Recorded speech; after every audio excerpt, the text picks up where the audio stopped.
But good news here on the home front as well. I think we, as South Africa, have been working towards building this ideal rainbow nation where, you know, there's no discrimination on the grounds of race, culture, creed, or sexual preference. And most recently, the South African Blood Services organization has made a very telling kind of decision to lift the ban on gay men donating blood, which is really a step forward in the right direction of building that rainbow nation. Ilana has more details. Well, exactly that, Katlego. And with us in studio to give us insight on the issue, constitutional law expert Professor Peter Force. Welcome to the show. I look at this and I'm thinking, Professor, the policy of banning gay men from donating blood, it was made in 2006. Now, you know, it's widely criticized as discriminatory. My fundamental question is, why was it able to stand for so long if it's incorrect? Well, the problem is, of course, that the policy wasn't based on any medical evidence, because there's clearly... Wait. You said the policy wasn't based on any medical...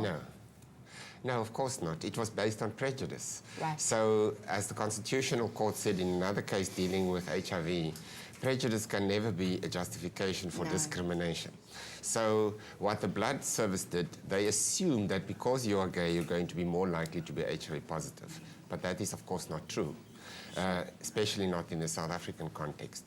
And the reason why it's standing, or stood for so long, is because nobody challenged it in court.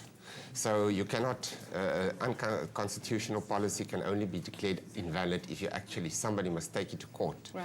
And maybe some of us who are gay just decided we're not going to do that. Enough is enough. Yeah. Well, this year has seen a spike in anti-homosexual sentiments. And now I'm looking at some of the statistics here. Of course, some of it, maybe we can adjust it a little bit. 80% of Europeans and Americans accept homosexuality. Less than 10% of people in African countries accept it. Why is Africa so far behind? Well, it's of course not only Africa, because a country like Russia, for example, which I'm not sure whether it's in Europe or not, but let's say it has very high levels of intolerance. And in the African continent, there are different countries with different levels of tolerance or intolerance.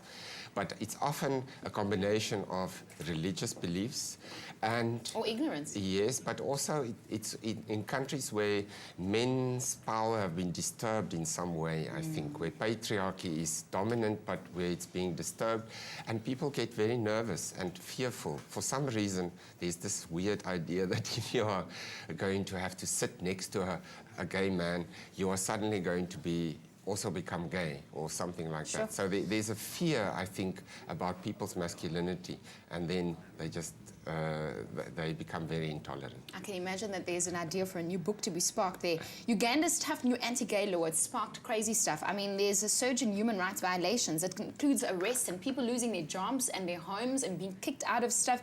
Could international condemnation and us speaking out sanctions, could it help?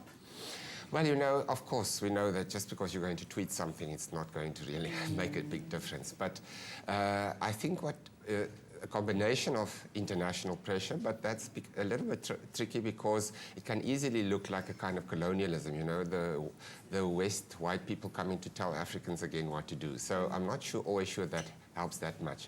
For me personally, I think what helps the most is if people just get to know other people and realize that, oh, we all have inherent human dignity. It's the same with race.